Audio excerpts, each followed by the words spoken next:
Modern. Modern. Modern. Modern. We're prepping for a voyage.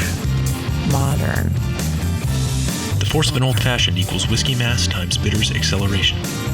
Why don't you make that a double? Modern Bar Cart. What's shaking, cocktail fans? Welcome to the Modern Bar Cart podcast. I'm your host, Modern Bar Cart CEO Eric Kozlik. I wanted to take a quick beat just to thank everyone for tuning in every week and also to give you a preview of some of the awesome stuff we have planned for you in the second half of 2020. As you probably know, things continue to be a bit topsy-turvy here in the spirits and cocktail world. Bars are either closed, open at limited capacity, or doing cocktails and food to go. Many distillers are just coming up for air after transitioning their operations to produce hand sanitizer for frontline workers and civilians, and regulations across the board have been rapidly morphing to try and accommodate the needs of companies and consumers alike. We've talked a lot about this stuff in recent episodes, so I don't need to beat it to death here, but I will say that I've been following the news a lot more carefully than I used to, and I've been able to pick up some really compelling resources for anyone who is interested in continuing to analyze the impact of the coronavirus on the service industry.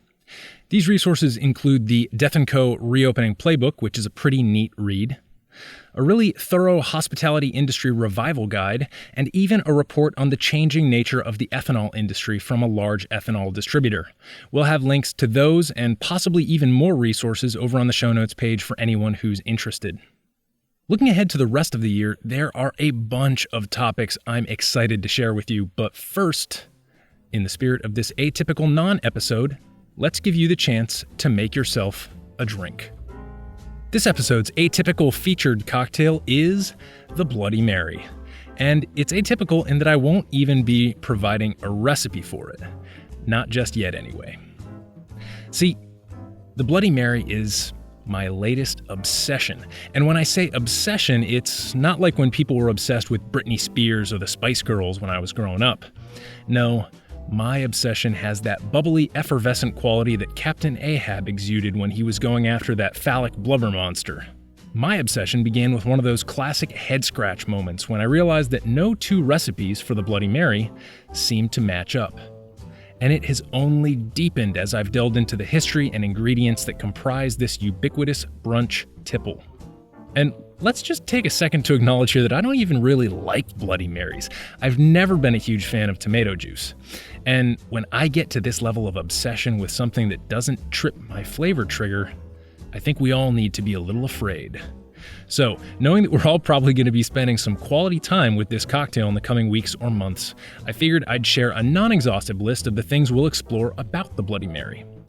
They include who actually invented it, which is a topic of much debate and speculation, which ingredients are essential and which can be subbed in or out to taste, how to bump up the flavor profile of your Bloody Mary by using infused vodka, or maybe spirits that aren't even vodka. What constitutes good tomato juice? Because, you know what, it all seems pretty much the same when taken at face value. Why Bloody Marys are supposed to taste better on airplanes of all places. How to correctly pronounce Worcestershire. Worcestershire? Worcestershire? You know, Worcestershire sauce. The proper ratio of boozy to sour to salty to savory you'll find in a good Bloody Mary. Of course, we'll talk about popular riffs like the Caesar and the Red Snapper. We'll get weird and postmodern with green Bloody Mary recipes and even clarified versions of this drink. We'll get all ergonomic and talk about glass sizes, ice, and the straw versus no straw debate. And along the way, we'll get to interview some fascinating folks who've spent a lot more time thinking about this stuff than I have. Now, one of the stars of the show is going to be a spreadsheet comparing dozens of Bloody Mary recipes from the internet and from notable cocktail books. And the goal here is to try and unlock the secrets of various ratios of tomato juice to vodka to acid to the aforementioned Worcestershire sauce. These seem to be the common ingredients that bind all bloodies. I've already got about 40 recipes logged in that spreadsheet, which will remain under lock and keyboard until I'm ready to unveil it. But I also wanted to have a community aspect to this project. So if you have a favorite Bloody Mary recipe, either from a book, a magazine, the internet, or maybe even a secret family recipe, please do give us a shout by emailing podcast@modernbarcart.com or sending us a message on Instagram @modernbarcart, and we'll add it to the spreadsheet. Ideally, I'd like to pump up the number of recipes on that sheet to at least 100 so we can hit that triple digits mark. So any help I can get along the way from our listeners' informed palates would be amazing. Now, just because I'm out here on my Pequod hunting down my zesty red nemesis doesn't mean I don't occasionally also have time to work on other stuff. So here's a quick rundown of other things we have in the works. On the Bar Cart Essentials side of things, I'm really looking forward to a couple important episodes that are long overdue. One of them is the topic of smoked cocktails. This is admittedly a bit of a blind spot for me, but I did recently acquire a smoker and I've been busy testing a few techniques that I'm excited to share with you. We'll, of course, talk about what smoke is, in case you were under the impression that it was just wood ghosts, how to use it to infuse drinks, and which flavor pairings are most smoke-friendly. Another Bar Cart Foundations episode we're lining up for later this year is a deep dive on hydrosols, the most important of which are rosewater and orange blossom water. These are ingredients in some pretty epic cocktails, including the Ramos Gin Fizz and the Mai Tai, but few people really understand how they're made and how one might go about preparing their own hydrosol at home, so we'll also be doing a deep dive on that topic. On the interview side, we've got lots of exciting things in the works. We'll hopefully be able to snag someone from Tales of the Cocktail and or Bar Convent Brooklyn to talk about how these really huge cocktail conferences are going digital while we continue to battle this pandemic. And I'm super excited about that because it presents awesome opportunities for home bartenders who might not have the budget to jump on a plane and fork out for a hotel room in New Orleans or New York City. So stay tuned for that. We're also lining up some interviews with folks who are doing important work in the spirits world as it pertains to equitable treatment of workers who harvest things like grapes and agave, as well as some folks who are doing interesting things with water. You know, that thing that usually comprises more than 50% of the volume of any distilled spirit. And then, we may also be able to touch on some alternative distillate bases, which are way cool, pun intended. If you have any other subjects you'd like us to cover or people that you think would make for great interviews, please do drop us a line and let us know. We always love hearing from you, and it's your interest and enthusiasm that make this show possible in the first place. That about does it for this little mini preview episode. Going into this 4th of July weekend, I know a lot of us are going to be doing our best to get out and enjoy the warm weather in a safe way. So please know that we're still hard at work here at Modern Bar Cart, trying to give you everything you need to make the most out of cocktails this summer. If you haven't already, please check out our new glassware and bar tools over at modernbarcart.com and get ready for even more new product launches and partnerships coming this fall. I'm Modern Bar Cart CEO Eric Kozlik.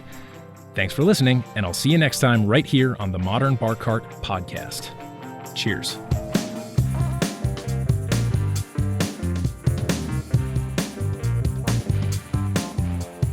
Hey everybody, thanks for listening. If you enjoyed this episode, there's 2 big things you can do for us here at Modern Bar Cart. One would be to tell your friends and family if you think they'd enjoy listening to us talk about cocktails.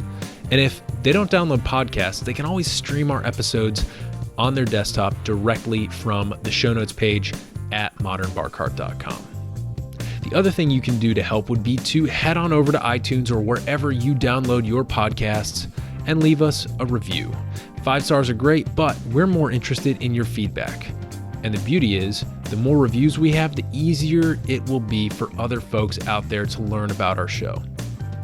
We're trying to start a cocktail revolution here, and by spreading the word, you're helping us fight the good fight.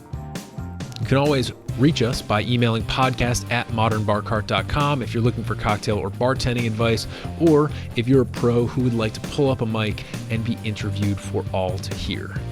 Also, definitely follow us on Instagram and Facebook at Modern Bar Cart for cocktail porn, recipes, and entertaining tips. And keep an eye out for new product releases and special offers, which are happening all the time. We love our listeners, and we really enjoy giving you exclusive discounts and sneak peeks at our latest and greatest cocktail projects. This episode may be over, but for you, the mixological fun and adventures are just beginning, so remember, folks, drink responsibly and experiment boldly.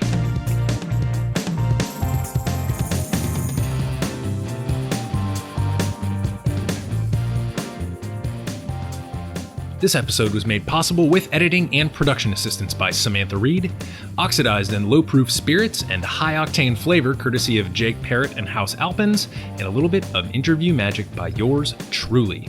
This has been a Modern Bar Cart production, copyright 2020.